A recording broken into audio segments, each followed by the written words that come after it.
I think this might just be the most complicated and dense product page that I have ever seen.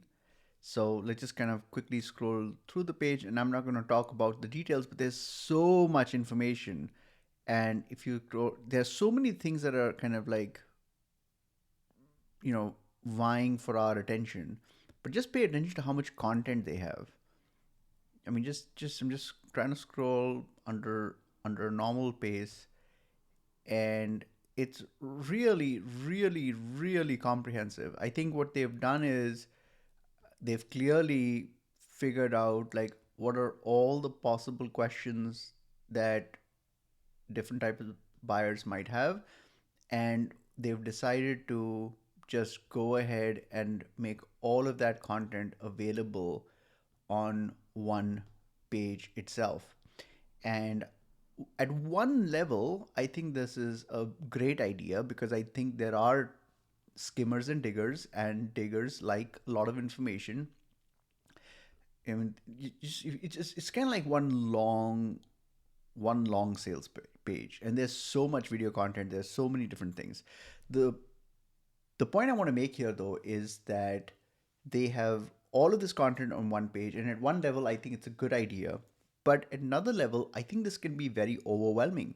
So what happens is that it's kind of like of drinking through a fire hose. If you come to a page, and if I kind of I scroll up and down to orient myself to understand like what is the scope of investment of time and attention do I need over here, and I see this like massive amount of information, it's very overwhelming. It's intimidating, and so I think a lot of people actually might decide not to read any of it because it's so overwhelming. What they should have done is should have had stages of abstraction. So you first come to the page, it's very simple or relatively simple.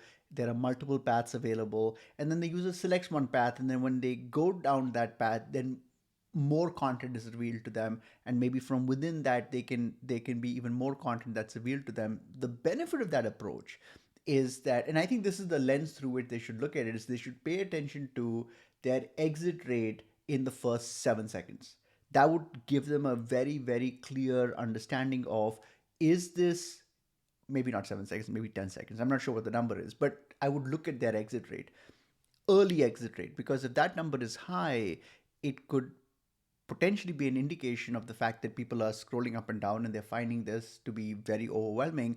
And then they can just essentially re-architect the page and present the simple version, and then let the user kind of dig deeper and deeper. Because the benefit is that if the page doesn't seem overwhelming, then I'm kind of I have there's a reason for me to read the content. As I read the content, the slippery slide effect takes place, and so I'm getting more and more engrossed and invested into it. Then, when I see that there's even more content, I'm less likely to exit. On the other hand, if I see that there's a lot of content right up front, I've not made any investment right now, so it's much easier for me to just exit out of it. I'd love to know your thoughts. Am I right? Am I wrong? Let me know.